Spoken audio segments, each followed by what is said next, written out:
महाराज जी, अयोध्या के बाद अब काशी में जी भव्य राम मंदिर, जी। क्या कुछ कहेंगे? ये अयोध्या वाराणसी में जो 7 नगरियां हैं उसमें ये वाराणसी की अयोध्या है। और इसलिए अयोध्या में जब भगवान राम स्थापित होते हैं तो आप अगर इनके दिव्य श्री विग्रह को देखेंगे तो कनक बिहारी जी की दूसरी छवि आपको एकमात्र वाराणसी के रामलला में ही दिखलाई पड़ेगी। तो अयोध्या के भव्यतम राम मंदिर के निर्माण के बाद में अब काशी की जो अयोध्या है यहाँ के राम मंदिर का निर्माण होना अत्यंत अनिवार्य था। इसलिए हमारे प्रदेश के मुख्यमंत्री योगी आदित्यनाथ जी महाराज ने इस तरफ अपनी कदम बढ़ाए हैं और उनके कर कमलों से आज श्री राम जो लगभग 650 वर्ष प्राचीन मंदिर है, इस मंदिर के जीर्णोद्धार का संकल्प लिया गया है और उन्होंने आज इसका शिला पूजन करके इसका शुभारंभ किया है। महाराज जी, इसके इतिहास के बारे में भी मुगल आक्रांताओं का भी जिक्र कर रहे थे, क्या कुछ इस मंदिर का इतिहास है?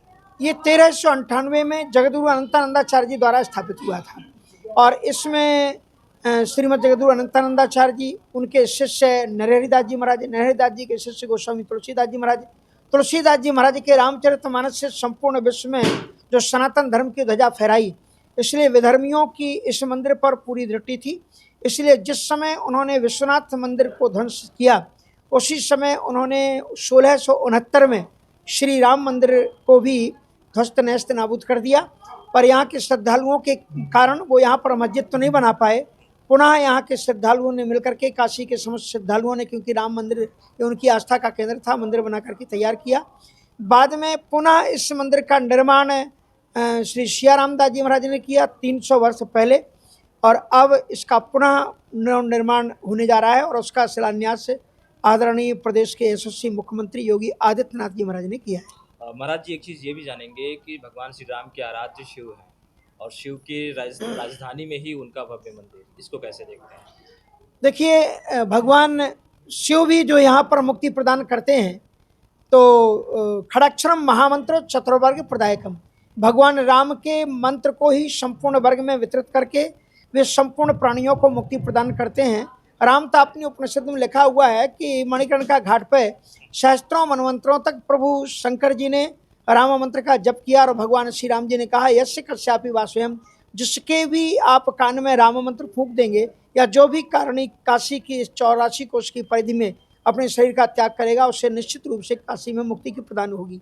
और इसलिए कहते हैं कि जासु नाम वल शंकर काशी देत समय समगति अविनाशी, और शिव सेवा कर फल सुत सोई अविरल भगति राम पद होई। भगवान शंकर जी की आराधना भगवान राम भक्ति का विस्तार करती है। भगवान राम शिव की आराधना करते हैं और शिव राम की आराधना करते हैं। राम के बिना शिव अधूरे हैं और शिव के बिना राम अधूरे हैं। इसलिए काशी में भव्यतम दिव्यतम राम मंदिर का निर्माण अत्यंत शीघ्र होना ही चाहिए और वह विश्वनाथ की कृपा से ही हो रहा है। केदारखंड में उनका मिलन भी एक तरह से कहा जाए तो फिर से देखने को मिलेगा आगामी 2-3 सालों में भव्य राम मंदिर के शुरू। हाँ बिल्कुल, वो तो निरंतर भगवान शंकर जी उनसे मिले हुए हैं। यहाँ पर भी भगवान शंकर जी चंद्रमौलेश्वर विराजमान हैं और 3 वर्ष के अंतर्गत बाबा विश्वनाथ जी माता अन्नपूर्णा की मंगलमयी कृपा से ये भव्यतम दिव्यतम राम मंदिर काशी की आभा और प्रभा में अपना हाथ बटाएगा और संपूर्ण विश्व में एक आध्यात्मिकता का आलोक प्रदान करेगा।